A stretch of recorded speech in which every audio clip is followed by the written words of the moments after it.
Hey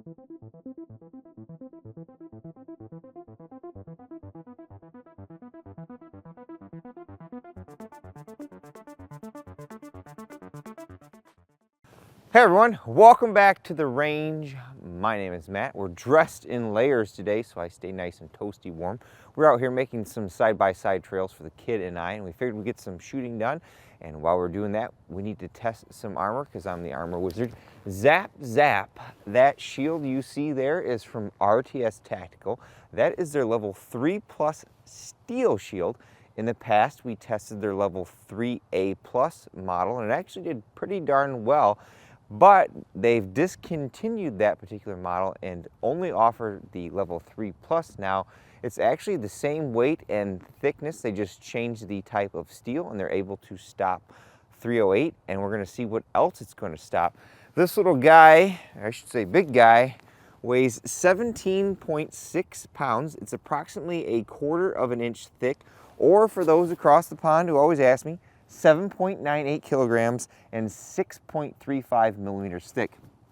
On the back here, we've got a bungee strap for the lower part of your arm, then a molded steel bracket up here to hold on to it, and a little bit of a hard foam there so you can put your arm on it. There are varying use cases that you may find a shield like this, regardless of what it's made out of, advantageous over personal worn body armor. Maybe you only have 3A and you want to supplement that with this for when you have a situation that arises where you may face a rifle threat. One example I thought of was being able to fortify a car door or car door jamb in an event where you use that as actual cover versus concealment. Now here comes the long-winded spiel. I feel that it's useful to state this every time, because this could be the first time you've come across my channel. You might want some more insight into why we do things we do over here. Over here on my channel, we do our armor demos, testing different than pretty much everyone else on YouTube. Since this is rifle armor, we shoot at 45 feet and we also shoot at 0 degrees. That is the official NIJ testing distance, and 0 degrees represents a worst case scenario. If you place your armor on different types of angles, that increases the amount of material that the bullet has to travel through and could falsely increase the performance of the plate. So if it stops it at 0 degrees, that is considered worst case scenario. We also use a giant clay briefcase filled with Roma Plastilina #1 clay donated by Siobhan. That acts as our compressible media, and in the case of this shield, we're not really concerned about back face signature on the shield because it would be mounted here or not up against your body.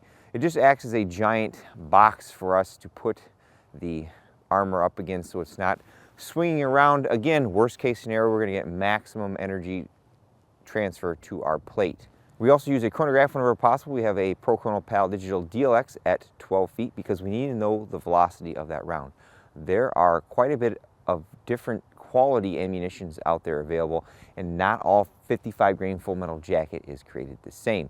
It's around 30 to 35 degrees outside today. Also, per the NIJ, we try to maintain a 2-inch shot placement, and we generally don't shoot on the edge because there's a lot of variance that can happen when the bullet strikes the edge of a plate.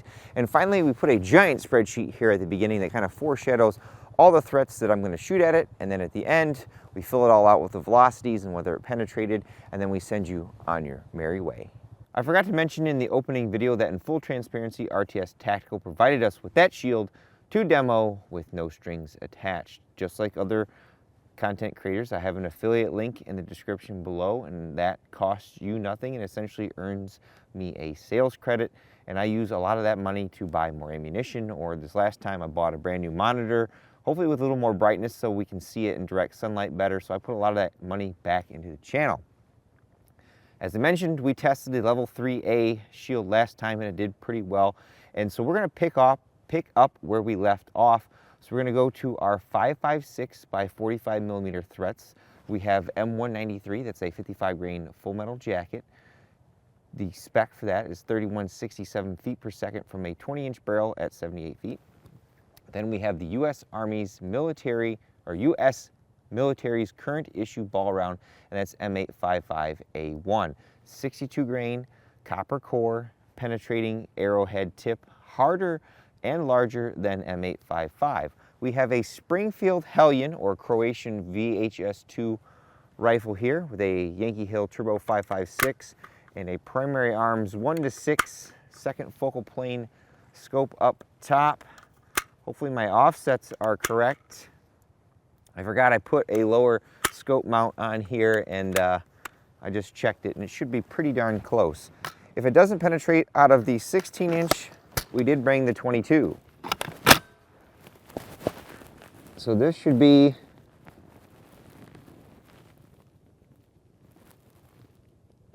in the middle by about where the left bolt is. Got a velocity reading off that, awesome. And we'll place this one right next to it.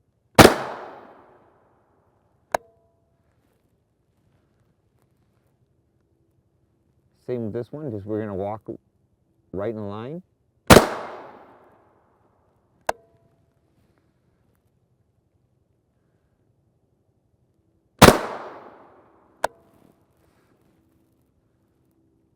All right, then our M855A1, we go back to the left.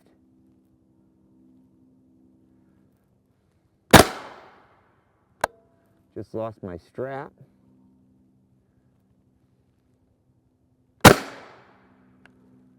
Awesome. I'll go mark those and we'll continue on with our testing. We're still on our 5.56 by 45 millimeter caliber, but we stepped up in barrel length. We've got our TC compass and our Oryx chassis. This is a 22-inch barrel, so maximum real world velocities. Got the Turbo 5.56 up front. Got a Primary Arms Silverline first focal plane 4:16 up top. I really like this scope. Got good daytime brightness on our reticle for illumination. We've got our 55 grain M193. Again, we're gonna get dicey on penetrations. Steel has a weakness against higher velocity threats, typically our 55 grain M193 when we're above 3150 feet per second. And we have M855 or SS109. This is the 62 grain steel penetrator. It's got a lead core and a little conical steel penetrating tip inside the jacket. I'm pretty confident that based on prior knowledge that the M855 will be stopped, but the M193 is a mystery. Now, there's a lot of discussion online about the validity and usefulness of steel body armor or steel armor in general, and my opinion is that unless you have a really specific use case, I don't like it for personal worn body armor, mainly because of its weight and weakness to M193 and the ability for fragments to find their way off that armor and into your arm or neck or chin or something. But as a shield, any of that fragmentation coming off you is actually going to be in front of you, and if you're tactical cowboy enough, you probably could find a way to ricochet an incoming round back at your adversary, but you'd probably need to know the math behind those angles.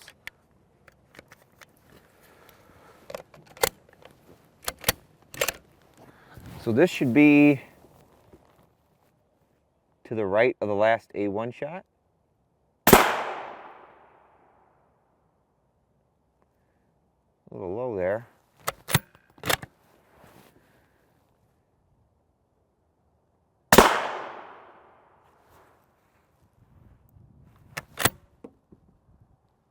Now our M855.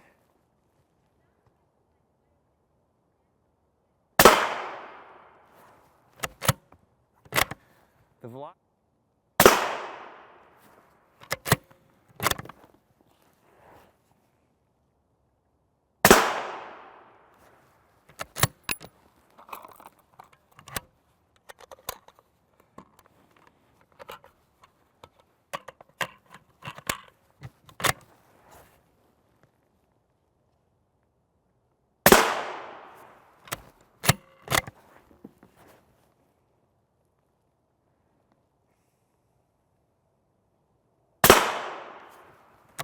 All right. And now onto our standard 308 threat. This is caliber 7.62 by 51 millimeters or 308 Winchester. This is a 145 to 150 grain full metal jacket. This is our Poonsang M80 ball. Velocity spec is around 2750 feet per second. We've got our 22-inch TC compass with the JK Armament rifle kit on here. We usually sometimes get the spec velocity on this, and if we don't get a penetration, we brought out Mr. 24-inch, which gives us lots and lots of velocity.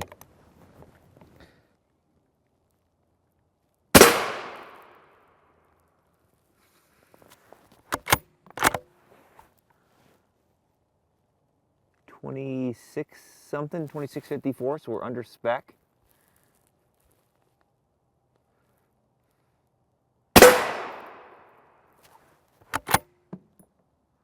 And that one was very close to spec. That's the downside of what I do, is I try to use as much already made ammunition as possible, and sometimes we don't meet spec. I'll place this one on the last line.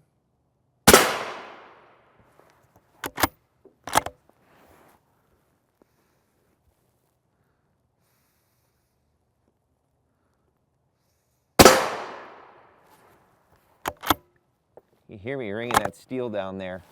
We're still on our M80 ball threat, but we've brought out our longest barrel length that I have. It's our 24-inch Savage Axis 110 Tactical. It's left-hand eject. Got a Crimson Trace Hardline Pro scope on there. We have the new M Carbo flat face trigger shoe on here. I really like that trigger shoe. Got quite a few rounds here. Not sure if we'll need them all. In the past testing, we've seen 2,900 feet per second, if not 3,000, from this only 2-inch longer barrel.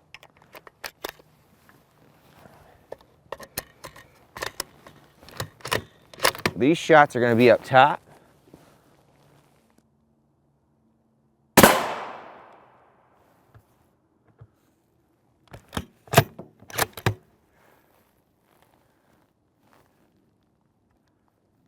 And I'll place this one right next to it as well.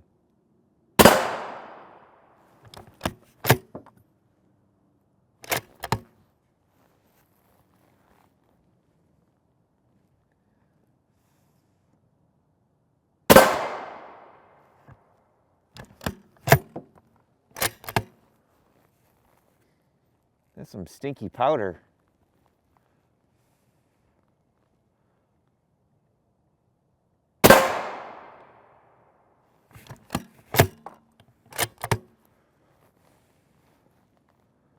Let's see. This one I'll place to the left of where we started with the M193 from the 16-inch.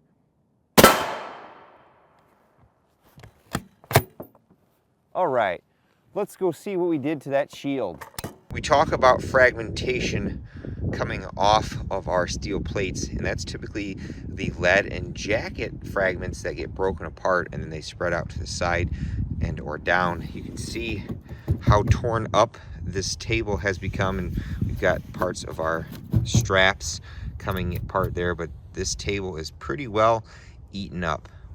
Again, with a shield where it's going to be away from your body, that's probably a non-concern, but it is something to consider. It worked out well today to shoot all the shots on the plate and then come down and talk about them. You can probably see from right now which ones made it through and which ones didn't, but our long barrel M80 ball shots number 1, 2, 3, 4, and 5 were right there. Our 16-inch M193 shots number 1, 2, 3, and 4. Then our A1 shot number 1 and then 2. Then our M193 from the 22-inch barrel shots number 1 and 2. Then our M855 shots number 1, 2, 3, 4, and 5. And then our shots of M80 ball from the 22-inch shots number 1, 2, 3, and 4. Let me correct the camera there. You might not have seen me talk about the bottom ones. If you still can't see which one's penetrated, place those bets in the comments below. R.A.N.G.E I'll bring the plate a little bit closer, but there was our second shot of M855A1 that penetrated. But to see the velocity difference of those on the chronograph. And both shots of those M193 from the 22-inch penetrated. Now there is quite a bit of difference of velocity gain from the 16-inch to the 22-inch. So RTS Tactical may want to send this off to an official NIJ lab to find the V50 rating of this particular type of steel against M193. And that is, at that velocity, 50% of the shots would go through or would penetrate. But very impressive. The last cut of steel that was rated 3A could only stop our M193 from the 14.5 inch, or it penetrated from the 14.5 inch barrel. So we gained a little bit of velocity up to the 16, and all of our shots of 308 were stopped. Again, we're not really going to talk about the back face because this is a shield and you wouldn't wear it up against yourself. Oops. But interesting. The energy dispersion on the plate has loosened our bolts up here. Otherwise, I don't see any cracking. I don't see any cracking from these faster 308 shots that it stopped. Well, if anything, I think RTS Tactical made a wise move switching to this particular type of steel over the last one that we tested that was only level 3A. This particular mini shield stopped multiple strikes of M80 ball well above our NIJ spec velocity. Now, in any of my more recent steel plate testing, that M80 ball going 29 to 3,000 feet per second has shown to be a problem, and this particular cut of steel stopped it no problem. However, M193 and M855A1 continued to be a problem for steel type armor systems. With all that being said, I'm going to get the heck out of here because my feet are starting to get cold. The rest of my body was warm with my insulated overalls. But at the end of all my videos, I take a moment to thank all those who helped make these possible. Number one is my Patreon and Subscribe Star fans. I have a link tree in the description below for any ways to contact me and or support me. If you guys want to help donate to the channel, there are various means to do so. There are even the little super thanks right in YouTube that you can donate funds right directly to me. Number two is Mendel over at RTS Tactical. Again, in full transparency, provided us with that mini shield to demo, destroy with no strings attached. I think that runs right around either $4.99 or $5.99. And of course, number three is you all for watching. Until next time, I'll catch you at the range.